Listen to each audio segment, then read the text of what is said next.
Ladies and gentlemen, it is my pleasure to welcome you to the official launch of the Hong Kong Jockey Club's Children's Oral Health Project. The project is a highlight of the Faculty of Dentistry's outreach programs intended to advance oral health and well-being in Hong Kong. 喺呢個先導計劃，我哋總共有137間幼稚園參加咗我哋嘅服務，而接受服務嘅家長嘅滿意程度係超過97%。The objective of the Children's Oral Health Project is to prevent and to treat tooth decay and get young children accustomed to dental services.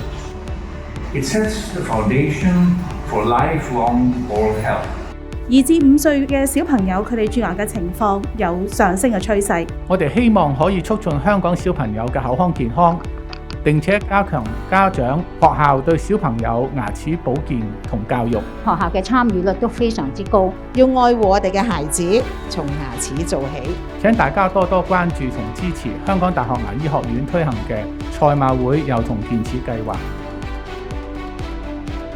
讓我哋一齊同心協力，從此開始愛護孩子。